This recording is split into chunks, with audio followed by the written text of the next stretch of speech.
नमस्कार दोस्तों, स्वागत है आपका आपकी YouTube channel Ram driving guide में। तो आज के हम 35वीं क्लास है, हमारी 34वीं क्लास पहले हो चुकी हैं। तो आज स्टार्ट करते हैं हम पहला क्वेश्चन आज का। भारत में व्यावसायिक ड्राइविंग लाइसेंस प्राप्त करने के लिए न्यूनतम आयु कितनी है?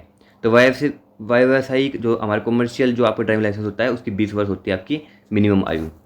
प्रश्न नंबर 2 है, सड़क पर सफ़ेद रंग का क्या मतलब है? तो इसमें इसका मतलब होता है ओवरटेकिंग निषिद्ध है। अगर आपकी सफ़ेद जो लाइन है आपकी सड़क के ऊपर वो डॉट डॉट में है, ऐसे है, जैसे मान लो ये रोड है और बीच में आपकी सफ़ेद लाइन जो है वो ऐसे डॉट डॉट में है, तो आप ओवरटेकिंग कर सकते हो। और अगर आपकी जो लाइन है वो कंटिन्यू है, बिना कोई कट है, तो आप ओवरटेकिंग निषेध है, आप ओवरटेकिंग नहीं कर सकते हो।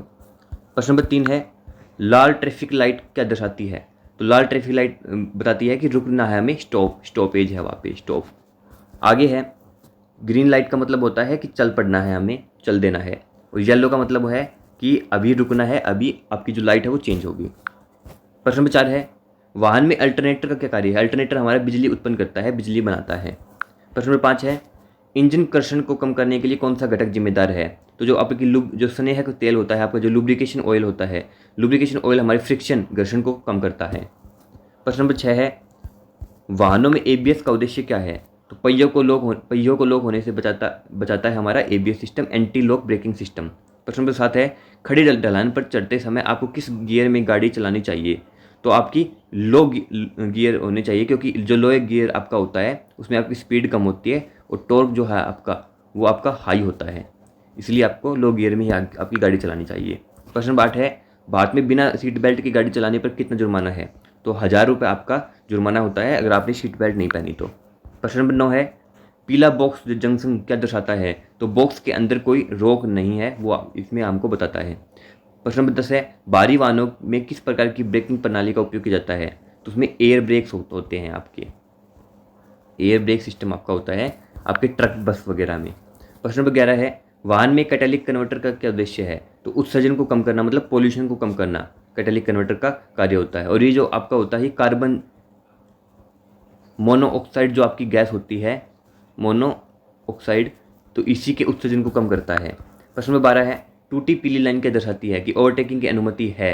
अगर आपकी पीली जो लाइन है वो टूटी नहीं है तो ओवरटेकिंग निषेध है, नहीं कर सकते हैं। प्रश्न नंबर 13 है, वाहन में इंजन ऑयल कितनी बार बदलना चाहिए? तो निर्माता की सिफारिश के अनुसार, मतलब मैन्युफैक्चर जो आपकी मेनू होता है उसके अकॉर्डिंग आपको बदलना चाहिए। प्रश्न नंबर 14 है, मैनुअल ट्रांसमिशन वाहन में क्लच की क्या भूमिका है? तो ये जो क्लच जो आपका होता है वो आपकी पावर को जोड़ता है और हटाता है। क्लच प्लेट से आपको आपके जो क्लच प्लेट होती है उसको फ्लाई व्हील से एंगेज जोड़ता है और डिस्क एंगेज हटाने का कार्य करता है। प्रश्न नंबर 15 है, कौन सा दर्पण सड़क का व्यापक दृश्य प्रदान करता है? तो इसको हम उत्तल दर्पण बोलते हैं। और प्रश्न नंबर 16 है, वाहन में डिफरेंशियल का क्या उद्देश्य है? तो डिफरेंशियल जो होता है वो हमारी पावर, जो पहियों में जो पावर होती है जाती है उनको वितरित करता है, उनको डिवाइड करने का कार्य करता है। प्रश्न नंबर 17 है, नीले रंग के सड़क चिन्ह का क्या अर्थ है? तो नीले रंग के जो जितने भी सड़क चिन्ह होते हैं वो आपके अनिवार्य निर्देश आपके होते हैं। प्रश्न नंबर 18 है, भारत में स्थायी ड्राइविंग लाइसेंस की वैधता अवधि क्या है?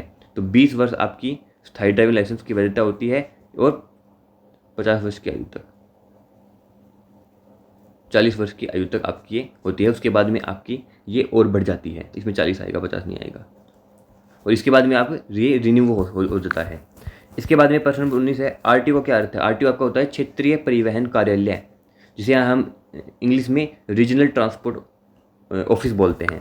प्रश्न नंबर 20 है, वाणिज्य वाहन चलाते समय कौन सा दस्तावेज जो आपके डॉक्यूमेंट्स है वो आपको रखने हैं? तो आपको फिटनेस प्रमाण पत्र आपका होना चाहिए। इसके बाद में आपका जो पीयूसी होता है, पोल्यूशन अंडर कंट्रोल, वो आपके पास होना चाहिए। आपके पास डीएल होना चाहिए, आपके पास आरसी होने चाहिए, और आपके पास एटलीस्ट थर्ड पार्टी का बीमा आपके पास होना चाहिए, थर्ड पार्टी इंश्योरेंस आपके पास होना चाहिए। ये आपके पास डॉक्यूमेंट आपके पास अनिवार्य है। प्रश्न नंबर 21 है, त्रिकोणीय सड़क चिन्ह क्या दर्शाता है? तो जो आपके जो ट्रेंगल में जो आप शेप में जो आपके चिन्ह साइंस होते हैं वो आपकी चेतावनी संकेत होते हैं, आपके वार्निंग साइंस होते हैं। प्रश्न नंबर 22 है, वाहनों में सस्पेंशन सिस्टम का क्या अर्थ है? तो सस्पेंशन सिस्टम जो आपका होता है वो आपके जितने भी झटके आपके होते हैं, कंपन होता है, उनको एब्जॉर्व कर लेता है, अवशोषित कर लेता है, जिससे हमें झटके नहीं लगते हैं। उसमें क्या होता है, उसमें लीफ और स्प्रिंग्स उसमें यूज होती है जो हमें झटकों को एब्जॉर्व करती है। प्रश्न नंबर 23 है, वाहन में साइलेंसर का क्या अर्थ है, कार्य है? तो साइलेंसर हमारा जो नॉइस होता है उसको रिड्यूस करने का कार्य करता है, शोर को कम करता है। प्रश्न नंबर 24 है, भारत में शराब पीकर गाड़ी चलाने पर क्या जुर्माना है? 10,000 आपका जुर्माना होता है और आपकी कारावास भी हो सकती है। प्रश्न नंबर 25 है, दोहरी ठोस सफ़ेद का क्या दर्शाती है? दोहरी मतलब डबल, तो ये आपको क्रॉसिंग की अनुमति नहीं है, वो आपको बताती है कि आप उसमें क्रॉसिंग नहीं कर सकते। दोहरी ठोस सफ़ेद रंग लाइन कहाँ होती है? जैसे ये आपका सड़क है पूरा, तो इसी सड़क पे ही ये आपके किनारों पर ये लाइन होती है, एक इस साइड होती है, एक इस साइड, एक लेफ्ट साइड, एक राइट साइड। तो ये आपको बताती है कि आप इनके क्रॉस नहीं कर सकते हो आप, है ना, इसके बाहर नहीं निकल सकते हो। प्रश्न, और अगर आप सड़क के बीच में भी आपकी मिल जाती है तो मैंने आपको बताया, अगर इसमें कंटिन्यू है तो आप ओवरटेकिंग नहीं कर सकते हैं, और आपकी अगर डॉटेड है तो आप ओवरटेकिंग कर सकते हैं। भारत में राजमार्गों पर भारी वाहनों की अधिकतम गति सीमा क्या है? तो आपकी 80 किलोमीटर प्रति घंटा जो होता है वो आपकी स्पीड होनी चाहिए। प्रश्न नंबर 27 है, हाइड्रोप्लेनिंग क्या है? तो गीली सड़क पर पकड़ का नुकसान जो आपका होता है वो आपके हाइड्रोप्लेनिंग उसे बोलते हैं। आगे बढ़ते हैं। प्रश्न नंबर 28 है, लंबी यात्रा शुरू करने से पहले क्या जांचना चाहिए? तो आपको ब्रेक जांचनी चाहिए, टायर जांचनी चाहिए, आपकी इंजन जांचनी चाहिए, आपकी लाइट जांचनी चाहिए, आपकी ब्रेक में आपको क्या क्या जांचना चाहिए? ब्रेक ऑयल जांचनी चाहिए, ब्रेक पैड का चयन करना चाहिए, ब्रेक अच्छे से काम कर रहे हैं नहीं, टायर में आपका टायर का जो प्रेशर होता है उसकी जांच करनी चाहिए, टायर में कितनी हवा है जो PSI में मेजर करते हैं उसकी जांच करनी चाहिए। और अगर आप लंबी दूरी पे जा रहे हो और आपको काफ़ी टाइम हो गया तो आपको टायर रोटेशन भी करने की भी आवश्यकता है। ईंधन में आपका ईंधन पाइप जो होता है उसकी जांच करनी चाहिए, ईंधन का जो लेवल है उसकी आप डीप स्टिक से आपको उसकी जांच करनी चाहिए। लाइट में आपको लाइट की जांच करनी चाहिए कि आपको लंबी समय में जाना है और आपको रात को भी व्हीकल चलाना है तो लाइट भी आपकी सही तरीके से होनी चाहिए। प्रश्न 29 है, चमकता हरा सिग्नल क्या दर्शाता है? अगर आपका ओनली हरा सिग्नल आपका चमक रहा है, मतलब चमकने का मतलब चस रहा है बुझ रहा है, चस रहा है बुझ रहा है, तो पैदल यात्रियों की क्रॉसिंग सिग्नल होती है। और इसी प्रकार अगर आपका रेड जो लाइट है वो किसी भी टी पॉइंट बता रहा हूँ, किसी भी टी पॉइंट पे अगर आपकी रेड सिग्नल है और वो चस रहा है बुझ रहा है, ये क्वेश्चन आता है, तो इसका मतलब होता है कि आप अपने हिसाब से अच्छे से देख करके आप रोड को पार कर ले, इसका ये मतलब होता है। प्रश्न नंबर 30 है, कौन सा दस्तावेज वाहन के स्वामित्व को प्रमाणित करता है? स्वामित्व मतलब वाहन के मालिक की वाहन का ओनर कौन है, मालिक कौन है, तो जो आरसी होती है आपकी वो उसमें बताता है, आरसी रजिस्ट्रेशन सर्टिफिकेट, पंजीकरण प्रमाण पत्र। प्रश्न नंबर 31 है, डीजल इंजन में ईंधन इंजेक्टर की क्या भूमिका है? तो ईंधन इंजेक्टर जो आपका होता है वो दहन कक्ष में ईंधन का छिड़काव करता है। प्रश्न, हर सिलेंडर का अलग ईंधन इंजेक्टर पाएगा, मैंने आपको प्रैक्टिकल क्लास में भी ये आपको दिखाया था आपका ईंधन इंजेक्टर कैसा होता है। प्रश्न नंबर 32 है, यू टर्न निषिद्ध चिन्ह क्या दर्शाता है? यू टर्न निषिद्ध आपको दर्शाता है कि आपको यू टर्न की अनुमति नहीं है। निषिद्ध का मतलब नहीं है, अनुमति नहीं होती है। प्रश्न नंबर 33 है, यदि वाहन में ब्रेक फेल हो जाए तो क्या करना चाहिए? तो गियर कम कर ले और हैंड ब्रेक लगाए, ये आपको करना है। हैंड ब्रेक को हम इमरजेंसी ब्रेक भी बोलते हैं, पार्किंग ब्रेक भी बोलते हैं। इसके बाद में अगर आप इसमें से यही क्वेश्चन आ जाए कि ब्रेक पैड खराब हो जाए तो क्या होगा? ब्रेक पैड जिसमें को हम दबाते हैं, तो अगर आपकी ब्रेक पैड काम नहीं कर रही तो उसमें आपको लगातार दबाते रहे, यानी पुश करते रहे, तो वो आपको काम करना है। ये क्वेश्चन भी आपको आता है कि आपको लगातार पुश करना है आपको। प्रश्न 34 है, ईंधन की आग के लिए किस प्रकार के अग्निशमन यंत्र का उपयोग किया जाता है? तो वर्ग बी अग्निशमन यंत्र, वर्ग बी मतलब कैटेगरी बी के आपको अग्निशामक यंत्र का उपयोग करना है अगर आपका फ्यूल में आग लगी है तो। प्रश्न नंबर 35 है, रास्ता दे चिन्ह क्या दर्शाता है?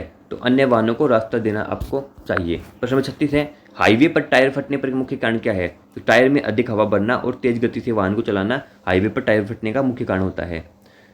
प्रश्न नंबर 37 है, शॉक ऑब्जर्वर का क्या कार्य है? सड़कों के झटकों को कम करता है हमारा शॉक ऑब्जर्वर, सस्पेंशन सिस्टम ये हमारे लगे होते हैं। प्रश्न नंबर 38 है, वाहन में फॉग लाइट का क्या उद्देश्य है? तो कोहरे में हमें मदद करता है हमारी दृष्टि को दिखाने में।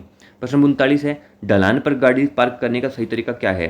हैंड ब्रेक लगाए और पहियों को कर्ब की ओर मोड़े, कर्ब की ओर आपको पहिए मोड़ने हैं, हैंड ब्रेक लगाने हैं और आपको अगर आप ढलान में गाड़ी पार्क कर रहे हैं तो आपको रिवर्स गियर में आपको आपका व्हीकल छोड़ देना है। प्रश्न नंबर 40 है, नो हॉन्किंग चिन्ह क्या क्या अर्थ है? तो नो हॉन्किंग चिन्ह आपका होता है हॉर्न का उपयोग करना निषिद्ध है, मतलब आप हॉर्न उपयोग नहीं कर सकते हैं। और ये जो चिन्ह है आपका, ये आपका लगभग कोर्ट के बाहर, आपका स्कूल के बाहर, यानी इनके बाहर आपका ये लगा होता है।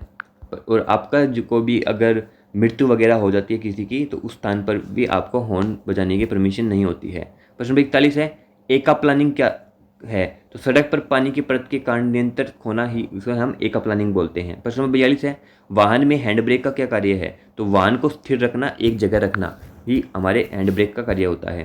प्रश्न नंबर 43 है, चेक इंजन लाइट जलने पर क्या करना चाहिए? तो वाहन की तुरंत जांच करनी चाहिए, क्योंकि चेक इंजन लाइट तभी जलती है जब हमारी इंजन में कोई खामी हो जाती है, कमी हो जाती है। प्रश्न 44 है, ब्रेक लगाने के दौरान कौन सी सुरक्षा सुविधा स्कीडिंग को रोकती है?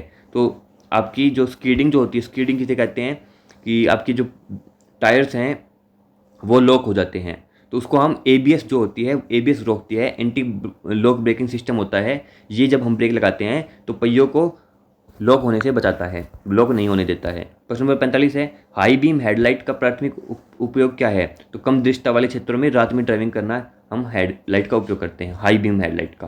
प्रश्न नंबर 46 है, वाहन में रेडिएटर का क्या अर्थ है? तो रेडिएटर आपका इंजन को ठंडा करता है और आपका जो तापमान है उसको कम रखता है। इसके बाद में आपके इसमें हाई बीम हेडलाइट में आपके क्वेश्चन आते हैं, हेडलाइट बीम के बेस पे क्वेश्चन आते हैं। वो आते हैं कि अगर आप हाईवे पर जा रहे हो, हाईवे पर आपका व्हीकल चला रहे हो, तो आपको हाई बीम रखनी है, लो बीम रखनी है। आप जब आप हाईवे पे वाहन चला रहे हो तो आपको हमेशा लो बीम रखनी है, और अगर आप लोकल में आपका व्हीकल चला रहे हो किसी सिटी में या किसी आवासीय क्षेत्र में, तो आपको हाई बीम रखनी है। ये इसमें आपका क्वेश्चन पूछा जाता है। प्रश्न नंबर 47 है, इंजन बंद होने पर वाहन का कौन सा भाग विद्युत शक्ति प्रदान बनाए रखता है? तो आपकी जो बैटरी होती है वो आपका इलेक्ट्रिकल जो सप्लाई है वो कंटिन्यू रखती है। प्रश्न नंबर 48 है, भारत में ओवर स्पीडिंग के लिए जुर्माना क्या है? तो 1000 से 2000 तक आपका जुर्माना होता है आपका ओवर स्पीडिंग का। इसे हम रश ड्राइविंग की कैटेगरी में भी लेते हैं, और ये आपका अनुच्छेद आपका 177 है उसके अंडर आता है। प्रश्न नंबर